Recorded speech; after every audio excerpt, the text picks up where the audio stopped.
Today, we are diving deep into a simple but honestly a really powerful idea. What if the words we use for strategy are just wrong? In this explainer, we're going to give you a whole new vocabulary, one that's going to completely transform how you talk, and maybe more importantly, how you think about your next big move. I mean, really think about it for a second. All those buzzwords we throw around in meetings, synergy, disruption, pivot, what if they're not just jargon? What if they're actually holding us back, clouding our judgment? What if our vocabulary is the very thing stopping us from having a real, deep, meaningful conversation about strategy? So to figure that out, we're going to rebuild our whole understanding from the ground up. First up, we'll get clear on what strategy really is. Then we're going to learn how to actually see and map the landscape you're playing in. We'll dig into two totally different mindsets, command versus appreciation, and we'll see how that leads to the holy grail, true agility. And then finally, we'll put it all together so you can start a much, much better conversation. All right, let's dive right in. Section 1, what is strategy, really? It's time to cut through all that noise and get way beyond the buzzwords that just clog up our thinking. And here's why this is so important. This is not just about learning new words for the sake of it. A precise vocabulary is a toolkit. It literally gives you new tools for better perception, so you can see what's really going on, and for better communication, so your whole team can build a shared reality and actually get things done. So how do we start building that toolkit? Well, it all begins with seeing things clearly. Before you can make a single move, you have to understand the map. So let's learn how to see the landscape and its most critical pieces. Every good strategic map has a "you are here" sign, a clear starting point. We're going to call that the anchor. And let's be super clear. The anchor is the user need. It is not your product, it's not your brilliant idea. It's the fundamental human need out there in the world that you exist to solve. Everything, and I mean everything, flows from this. Okay, so if the anchor is the what, that core need, then capabilities are the how.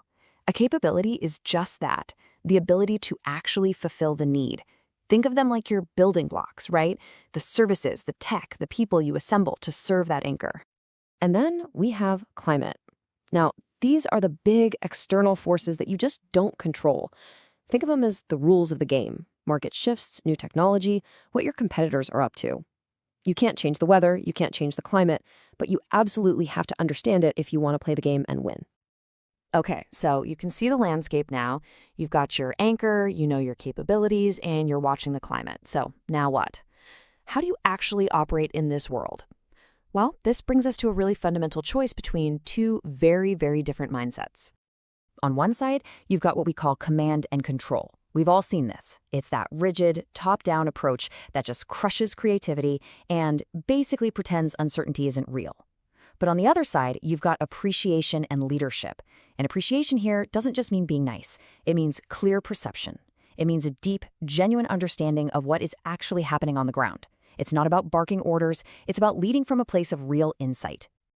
And that mindset, that idea of appreciation, well, that's the key that unlocks our next big concept, the art of agility. This is all about how we learn to move, to maneuver, and adapt in a world that just refuses to stand still.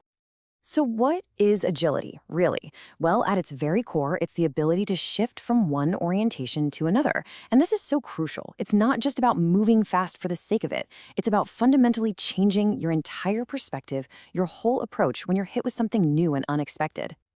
Let's just break that down for a second. The first challenge is just that, the shift itself. How quickly, how effectively can your team, your organization, totally reorient?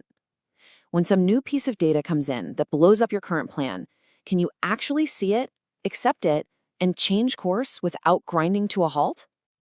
But here's the second challenge, and honestly, it's so much harder. It's breaking out of patterns that are working right now. They're successful, but you can see they're not sustainable. This right here is the ultimate test of agility. Can you bring yourself to abandon a strategy that's winning today because you have the foresight to see it's going to fail tomorrow? That takes some serious courage. And all of this leads us to what you might call the pinnacle of strategic action, a concept called accord. Accord is not just about adapting to a situation. It's about actively shaping it. It's about using that hard-won agility to take full advantage of what's happening, to see the opportunities hidden in the chaos, and to turn them into your advantage. So, we've covered a lot of ground. What do we do with all these powerful new ideas? Well, we use them to start a fundamentally better conversation.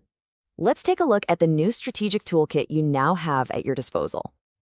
Okay, let's recap your new toolkit. It all starts with the anchor. That's the user need. You meet that need with your capability. You operate within the climate, the rules of the game.